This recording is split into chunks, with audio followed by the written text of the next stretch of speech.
बच्चों को खुली बातचीत को प्रोत्साहित करें।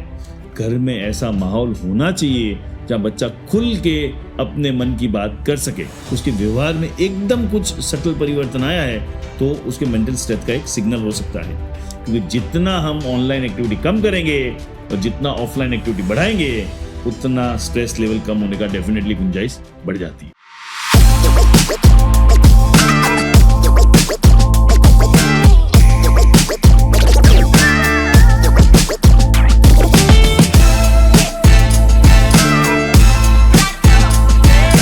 हेलो पेरेंट्स, आज एक बहुत इंपॉर्टेंट टॉपिक के ऊपर हम डिस्कशन करने वाले हैं जो पेरेंट्स को बहुत परेशान करता है, वो बच्चों की मेंटल हेल्थ और वेलबींग।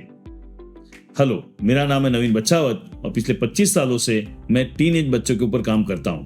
लेकिन पिछले कुछ वर्षों से देखूं तो बच्चों की जो मेंटल हेल्थ बिगड़ी है उसमें चिंताजनक वृद्धि हुई है।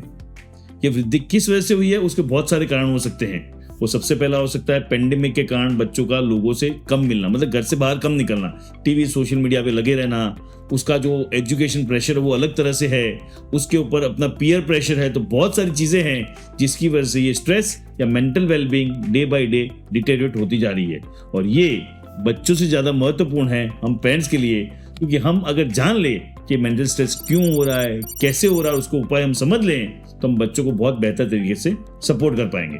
तो सबसे पहले मैं कुछ आपको बेसिक सिग्नल देता हूँ जो अगर आप देखें तो समझ पाएंगे कि आपके बच्चों को कुछ मेंटल स्ट्रेस से वो गुजर रहा है, उसको सपोर्ट की जरूरत है। तो कुछ जो इंपॉर्टेंट जो सिम्टम्स है वो कुछ इस प्रकार हो सकते हैं। सबसे पहला, बच्चा लगातार उदास रहता है या अपने दोस्तों से या अपनी फैमिली से दूरी बनाए हुए हैं। जो हमेशा घुलता मिलता था आजकल घुलता मिलता नहीं है, अलग से बैठा रहता है, ना दोस्तों से मिलने जाता ना फैमिली में किसी के साथ बैठता है। दूसरा ये हो सकता है उसके व्यवहार में और उसके मूड में एकदम से अचानक कुछ परिवर्तन आ गया है, जो पहले ऐसे कभी भी बिहेव नहीं करता था। चलते एकदम चिल्ला देता है, जो कभी भी चिल्लाता नहीं था। तो उसके व्यवहार में एकदम कुछ सटल परिवर्तन आया है तो उसके मेंटल स्ट्रेस का एक सिग्नल हो सकता है। उसको कहीं पे फोकस करने में, ध्यान केंद्रित करने में दिक्कत आ रही है, या उसका स्कूल का, कॉलेज का जो उसका प्रदर्शन है, उसका जो रिजल्ट है वो एकदम भी ड्रास्टिकली डाउन हो रहा है। देखो, थोड़ा बहुत कम ज्यादा होना अलग चीज है, लेकिन कंटिन्यूस डाउन हो रहा है वो एक चिंता का विषय हो सकता है। उसकी नींद की पैटर्न में, उसकी भूख की पैटर्न में बहुत जबरदस्त बदलाव है।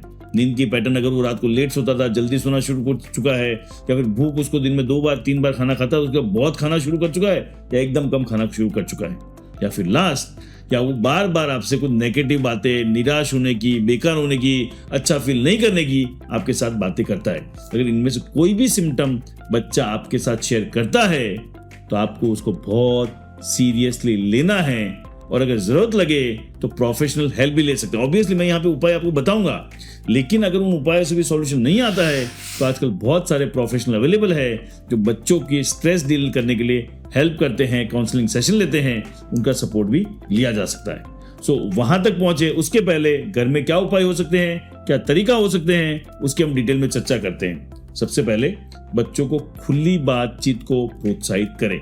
घर में ऐसा माहौल होना चाहिए जहां बच्चा खुल के अपने मन की बात कर सके। मैंने मेरे कई वीडियो में कहा है, इसके लिए सुनना बहुत जरूरी है, और सुनने का मेरा 3 स्टेप फॉर्मूला है: स्टॉप, लुक, लिसन। मतलब बच्चा जब सच में कोई बात करने शेयर आता है, बच्चा जब मैं बोलता हूं ना, मतलब 2, 3 साल, 5 साल की बात नहीं कर रहा हूं, टीन एज का बच्चा भी और 25 साल का भी हो गया तो माता पिता के लिए बच्चा ही है। सो जब भी बच्चा या कोई व्यक्ति आपके पास आता है तो खुले मन से सुनना है। मतलब सबसे पहले स्टॉप, कोई भी काम करे उसको साइड पे रख दो और हाथ जोड़ के मोबाइल को, तो मेरा बेटा कई बार बोलता है, कई बार ऐसे होता है, मैं ये मोबाइल दिखा रहा हूँ, मैं ऐसे बस मोबाइल ऐसे लेके बैठा हूँ, मैं बोला नहीं पापा उसको उल्टा करके रखो, तब भी उसको लगता है मेरा मोबाइल में ध्यान है।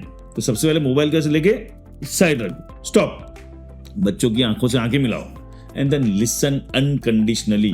बिना जजमेंट के बच्चों को सुनना है।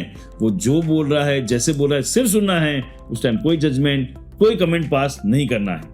और जब बिना जजमेंट के सुनते हैं तो बच्चे अपने मन की खुल के सारी बातें कह पाते हैं, और जितनी वो मन की बातें खुल से कह पाएंगे, स्ट्रेस को डील करने में उनको बहुत बड़ी हेल्प होगी। सेकंड है, उनको एक हेल्दी लाइफस्टाइल जीने के लिए प्रोत्साहित करें। हेल्दी लाइफस्टाइल में 2 ही चीजें मैं देखता हूं, एक good food and regular exercise. ये बहुत ज़रूरी है।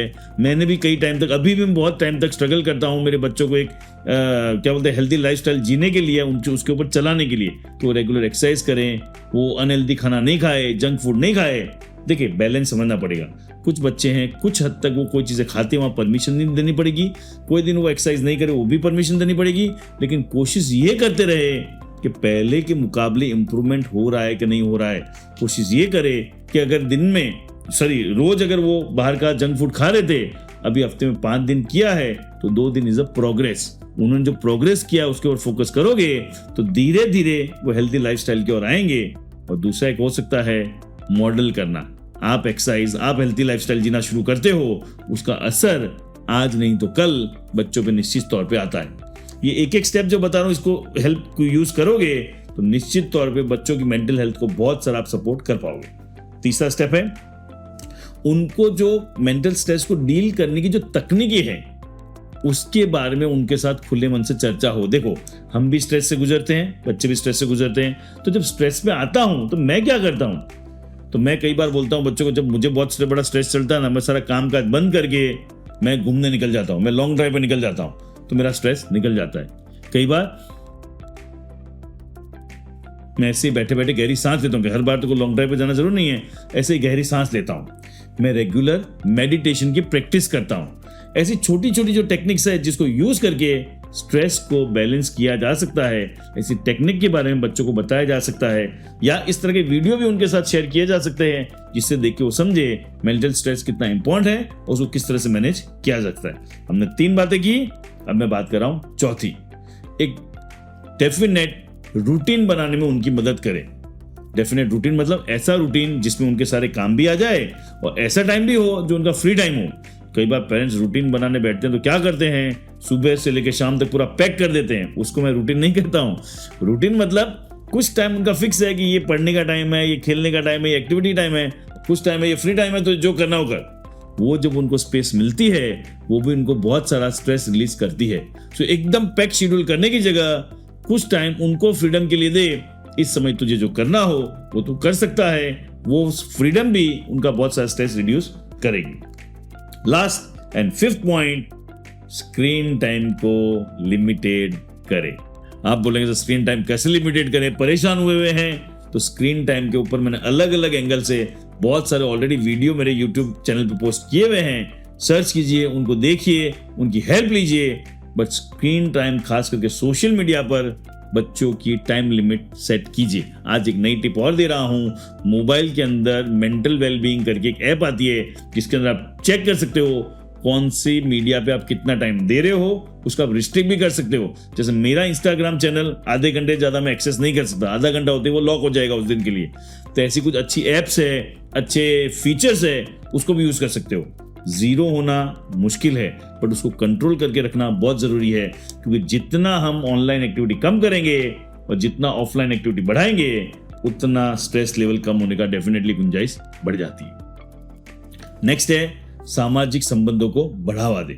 बहुत जरूरी, मेरा हमेशा एक चीज कहना है, स्ट्रेस कहां से आता है? इस डब्बे से आता है। जब जब स्ट्रेस आता है तो मेरा 1 पॉइंट है, मोबाइल से ऑनलाइन दुनिया से निकल के ऑफलाइन दुनिया में लोगों से जाके मिलो, खुली हवा में सांस लो। जितना नेचर में जाओगे, जितने लोगों के साथ रिलेशनशिप बनाओ, दोस्त से बात करो, पेरेंट्स से बात करो, कहीं ना कहीं लोगों से जब इंटरेक्ट होंगे तो जब हम कोई सोशल कॉज में रहते हैं हमारा स्ट्रेस डेफिनेटली रिड्यूस रहता है।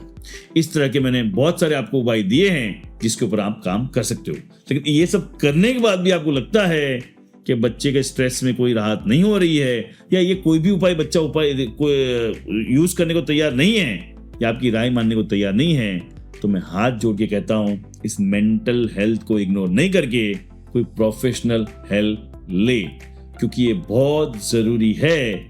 आज की तारीख में बहुत बड़ा प्रश्न है बच्चों की मेंटल हेल्थ को बैलेंस करना, और कोई प्रोफेशनल हेल्प लेने में कोई दिक्कत नहीं है। वो बहुत अच्छे से चीज़ों को समझते हैं, उनके काउंसलिंग सेशन लेते हैं, उनको हेल्प करते हैं। अगर आपको भी इस तरह की कोई बच्चे के साथ डील कर रहे हैं और उसका सॉल्यूशन आप नहीं पा रहे हैं, आप मेरा भी कांटेक्ट कर सकते हैं। इस वीडियो के लिए देखने के लिए बहुत बहुत बहुत धन्यवाद। अगर आपको लगता है इस वीडियो में से कुछ भी आपको नया सीखने को मिला है या किसी को मदद कर सकता है तो चैनल को सब्सक्राइब कीजिए, मैक्सिमम लोगों के साथ शेयर कीजिए।